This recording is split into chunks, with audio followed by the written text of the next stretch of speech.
budget. This was not a budgeted item. The 3.6 billion pesos is actually the projected budgetary requirement for the vaccines. For hospital vaccines. Can we just look at that? I hope you don't mind, Your Honor, just so that we are on the same page.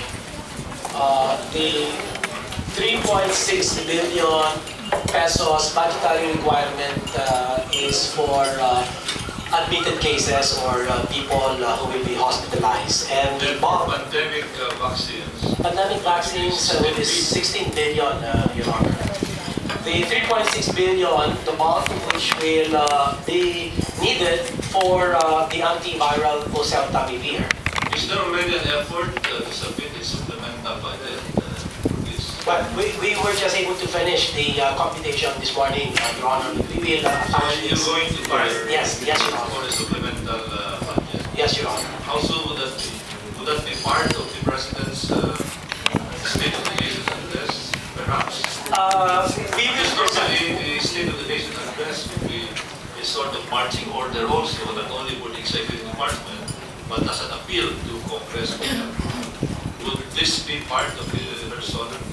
I wouldn't be able to second guess the President. Certainly we will make every effort to... Would the DOH recommend that this be included? Yes, Your Honor.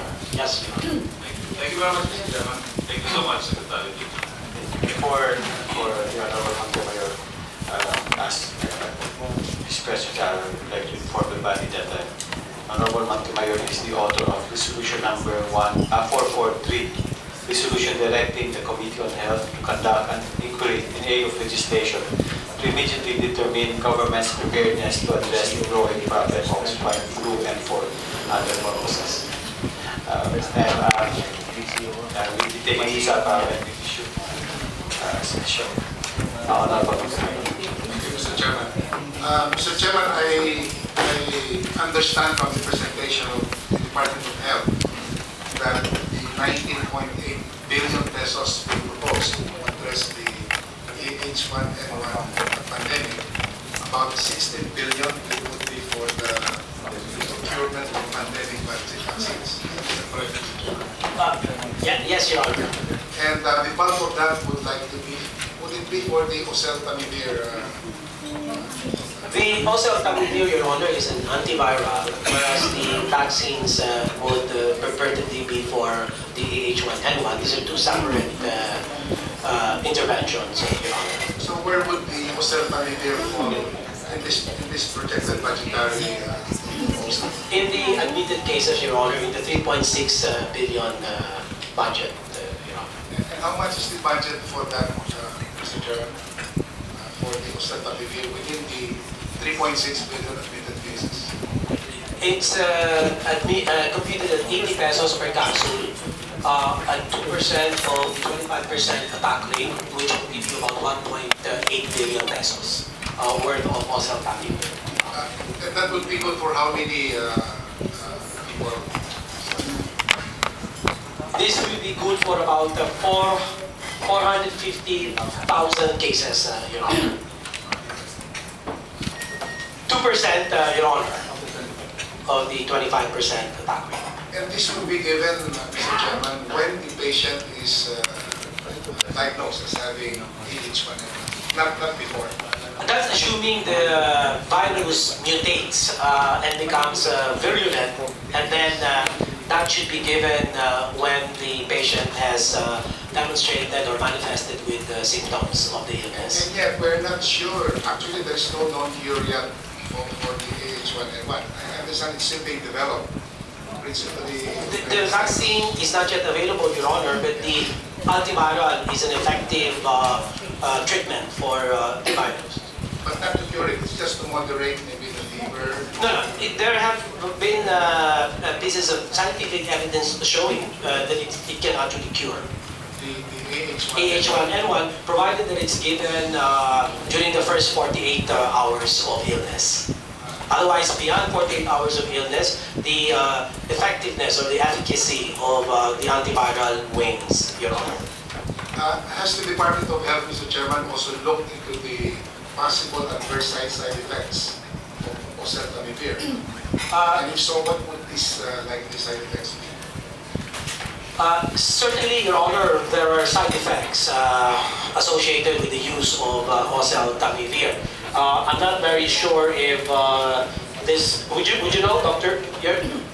Mr. Chairman, can I just refer to my technical person, Dr. Fisoy? Thank you, Honorable Chair.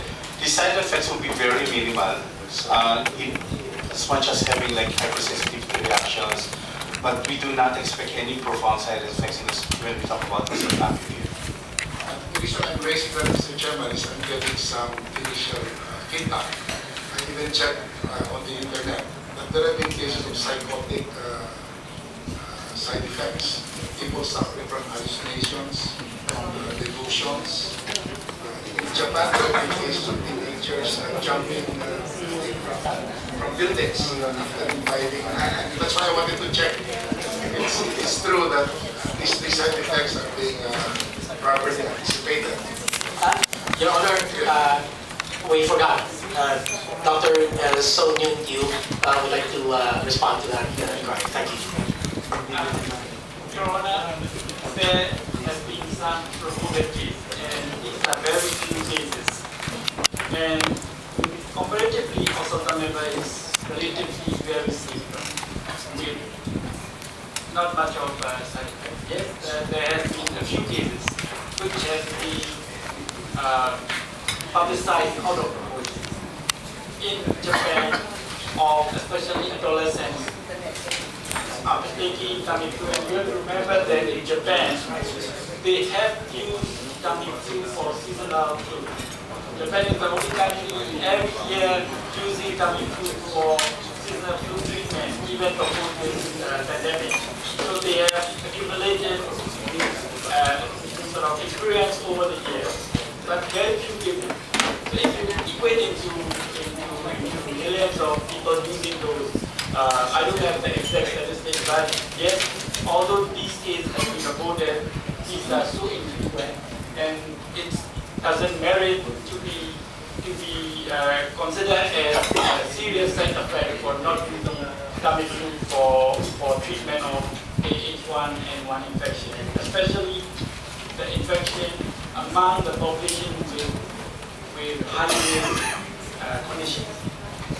So I take it, Mr. Chairman, that although there are no apparently strong side effects on a large scale, oseltamivir, Tamiflu, as it is better known, should always be taken under medical supervision. Never self-prescribed basis.